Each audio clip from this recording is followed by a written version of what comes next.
இன்றைக்கி ஆடி முதல் வெள்ளிக்கிழமை நம்ம வீட்டுக்கு புதுசாக 2 பேர் வந்திருக்காங்க. ஆமாங்க, ஆடி மாதம் புதுசாக அம்மனை தான் வரவேற்றிருக்கோம். லாஸ்ட் மந்த் வந்து காஞ்சிபுரம் காமாட்சி அம்மன் கோவில் போயிருந்தோம் 48 டேஸ்க்கு முன்னாடி. அப்போ வாங்கிட்டு வந்திருந்தோம் காமாட்சி அம்மனையும் மாரியம்மன் விக்கிரக சிலையும் வாங்கி வந்திருந்தோம்.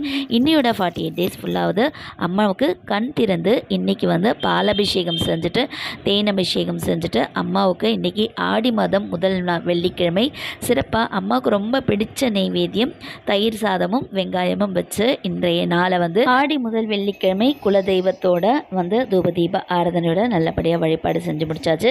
நம்ம வீட்டில் எப்போவுமே விக்கிரக சிலை வாங்கினா 48 டேஸ் வந்து நெல்மணியில் உட்கார வச்சுட்ட பிறகு தான் நாங்கள் வந்து வழிபாடு செய்யவே ஆரம்பிப்போம். இன்றைக்கி அம்மாவுக்கு வந்து திரு மாரியம்மன்னு பெயர் சுட்டி அம்மாவை உட்கார வச்சாச்சு. இன்னையிலேருந்து ஆடி மாதம் முழுவதும் வழிபாடு செய்யலாம் அப்படின்னு சொல்லிட்டு தொடங்கியாச்சு. இதோட நெக்ஸ்ட் வீடியோவில் பார்க்கலாம். பாய்.